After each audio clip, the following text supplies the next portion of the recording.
खुलुमबाय। दिनै 7 मे 2025 गिबियावनो गोजोन फुंबिलिनि गाहाम हामलायनायखौ बयनिसिमबो जासिहरनाय थाबाय।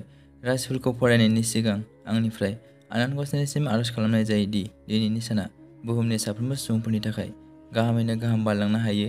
जेबो खैफोद आफोद जायालासे फैदो दानिया दिनैनि राशिफोरखौ खोनासंलांदिनि।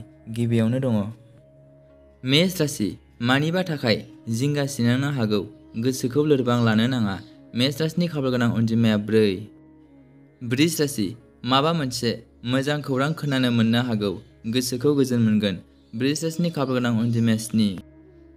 मिथुन राशि। गोसो जानाय बायदि रंजा बाजा खालामनो हागोन, गोजोनै सम बारहोनो हागोन।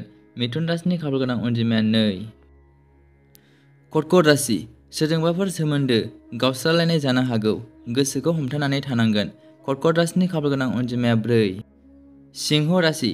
थाखा फैसा, धोन दौलत जेरावबो आंखाल जालांनो हागौ, सांग्रां जानांगोन। सिंह राशिनि खाफालगोनां अनजिमाया 3। कन्या राशि। बहाबाफोर दावबायहैनो मोननो हागौ, गोसोखौ गोजोन मोनगोन। कन्या राशिनि खाफालगोनां अनजिमाया 2। तुला राशि।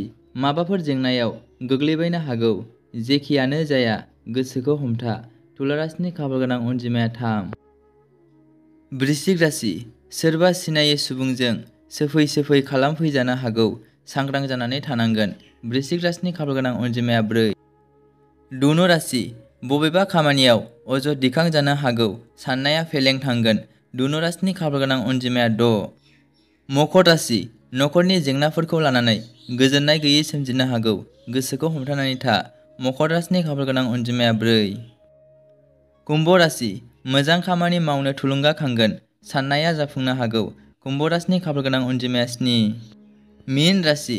माखौबा लानानै जिंगा सिनांनो हागौ, जेखि जाया गोसोखौ हमथा। मीन राशिनि खाफालगोनां अनजिमाया 5। दिनैनि राशिफोरनि एसेनोसै। गोजोन्थों।